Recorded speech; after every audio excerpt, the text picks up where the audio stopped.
আসসালামু আলাইকুম, সবাই কেমন আছেন? আশা করি ভালো আছেন। এটা হচ্ছে এসআইআর ইনফরমেশন ফর্মটি কীভাবে ফিল আপ করবেন আজ এই ভিডিওর মাধ্যমে আমি স্টেপ বাই স্টেপ আপনাদের দেখাবো। প্রথমত বিএলও আপনার বাড়িতে এরকম একটা ফর্ম নিয়ে আসবে।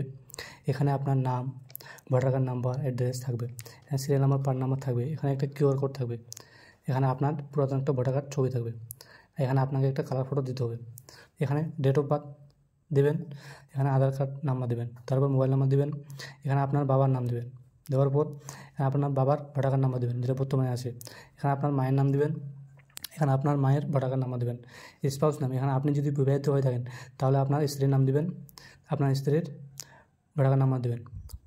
তারপর এখানে আপনার যদি 2002 সালে ভোটার লিস্টে নাম থাকে তাহলে এটা ফিল আপ করবেন, আর যদি না থাকে তাহলে এটা। তো যাদের আছে 2002 সালে ভোটার লিস্টের নাম তারা এটা করবে। এখানে নাম দেবে, নাম দেওয়ার পর ভোটার কার্ড নাম্বার দেবেন, দেওয়ার পর এখানে ফাদার্স বাবার নাম দেবে, দেওয়ার পর এখানে ফাদার্স লিখে দেবে, ডিস্ট্রিক্ট দেবে, এখানে দেওয়ার পর স্টেট করবে, AC number, part number, serial number দিয়ে এখানে একটা সিগনেচার, এখানে বিএলও সিগনেচার করবে।